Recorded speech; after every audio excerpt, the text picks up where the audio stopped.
After the launch of Seedance 2, creating your own AI anime series is actually possible now. Just take a look at what I was able to create first, and then I'll show you exactly how I did it. You know me well. You know me better than I do. You know me better than I do. You know. How many times do I have to tell you to stop this nonsense and focus on your studies? This will get you nowhere. Now stop and go to sleep.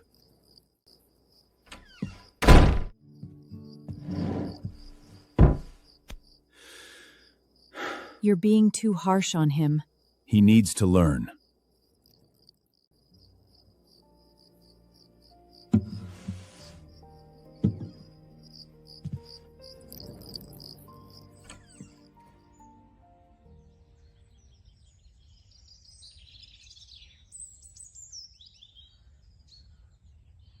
Honey, breakfast is ready. Coming, Mom. Did you finish that assignment?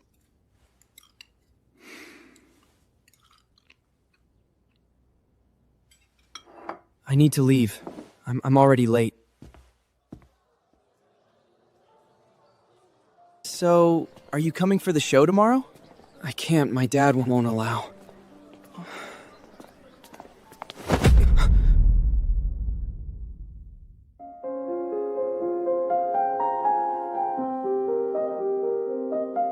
Sorry.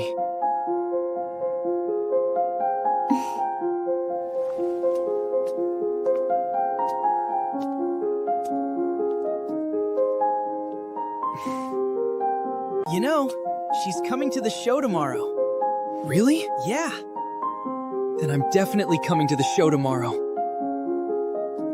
Oh, that was amazing, right? We've reached a point where long AI videos feel natural. There's no need to force extra scenes or add fake-looking transitions. Everything flows smoothly, and it genuinely feels like a real episode. And the best part, it doesn't look like a typical AI-generated video with no emotion or depth. It actually feels real, like something alive. And today, I'm going to show you the exact technique I used to create this video with perfect character and scene consistency, even consistent audio and voiceovers, and it's surprisingly simple. So without wasting any more time, let's jump straight into the video. Alright, so the first thing I did was create the scene images, or the storyboard, to build a solid foundation and structure for the entire video. Let me show you exactly how I created the images. Now, the tool I used to create these images is called Vicina AI. That said, you can use any tool you prefer, as long as it gets the job done. I personally use Vicina AI because it makes the entire process simple and fast. To get started, simply click on the link in the description and sign up. After that, click on the Open Studio button. Now, the first thing I did was create the character images for my story. If you want better character consistency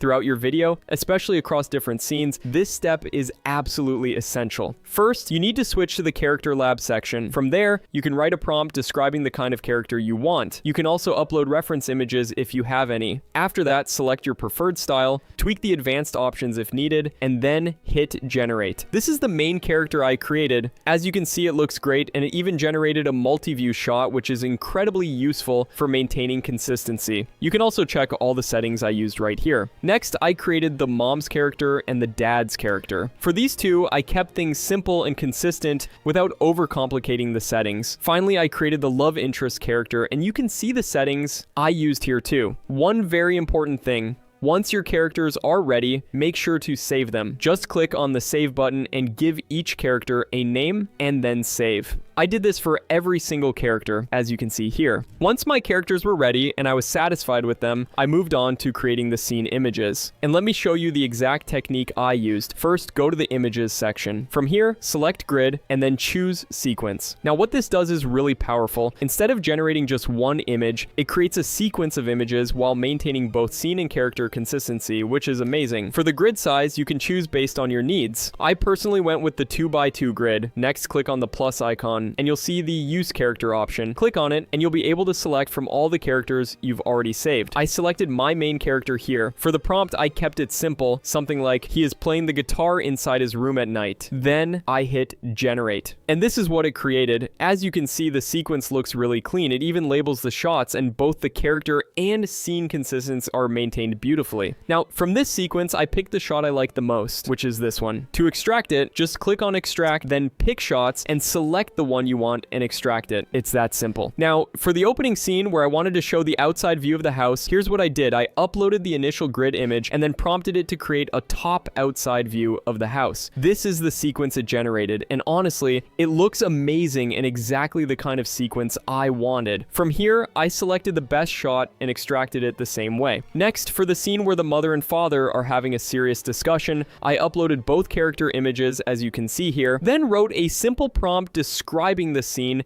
and generated the sequence. Again, the results were really impressive. Instead of creating 5 to 6 different images manually, this method saves a ton of time. You just generate a sequence and pick the best shots and extract them. Super efficient and honestly very clever. I extracted this shot I liked using the same method. Now for this particular scene, I used a 3x3 grid this time. Again, I uploaded the sequence image, then added the new character image which I wanted to add in the next sequence, wrote the prompt, and generated the images.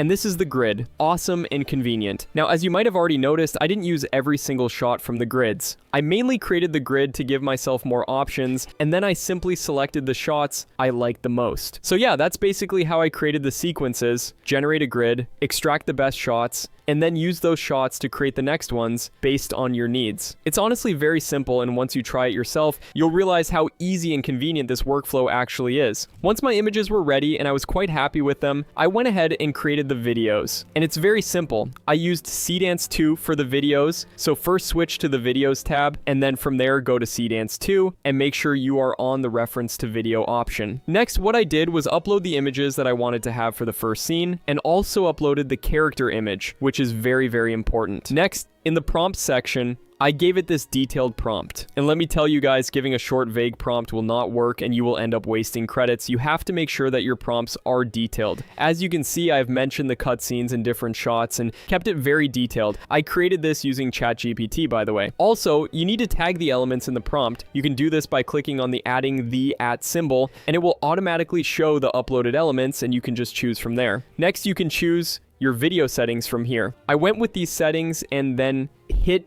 generate. And this is the output. You know me well.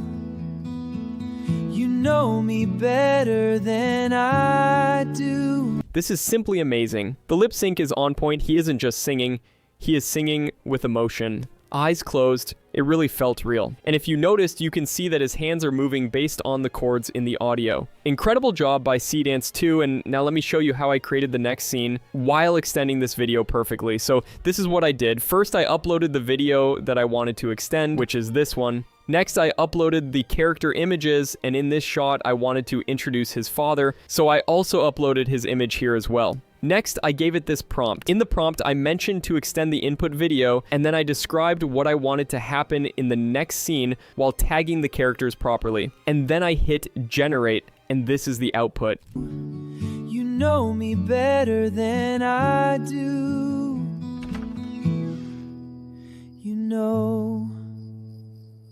Truly amazing. You saw how perfectly it kept everything from the first video and extended it. Even the sounds, the guitar chords, his voice, everything was extended seamlessly. This is it, guys. Now, with this, you can really take your creativity to the next level and create amazing short films or even your own series. Now, here's another example. First of all, I uploaded the characters that I wanted to have in the scene, and then I also added this image, which is basically how I told the AI how the scene should look. Next, I uploaded the video that I wanted to extend. Then I gave it this prompt. I asked it to extend the video while tagging everything properly and hit generate. And this is the video it created. Seamless character consistency is there. The voices, everything is the same. And you can also see that it was able to understand input images and then create the entire sequence. This is too clever and too good. Here's one more example. Again, same thing, added all the characters, then added the video that I want to extend, and then I mentioned what I wanted to happen in the prompt, keeping it very detailed. And this is the sequence it created. Now, this is my favorite sequence of the video, and as you can see, it just nailed it. The emotion is there. It really looks like you are watching a real anime series, doesn't it? Now, just imagine what you can do with this with a little bit of effort and creativity. It's truly wild. Now, once I created all the clips, I put everything into my video editor, CapCut, added everything, exported it, and that was pretty much it. So there you have it, guys. This is how you can use Seedance 2 to create amazing AI short films or even series. So what are you waiting for? Go and try it now. If you found this video useful, make sure to like, share, and subscribe to support the channel. Thank you so much for watching, and as always, keep grinding.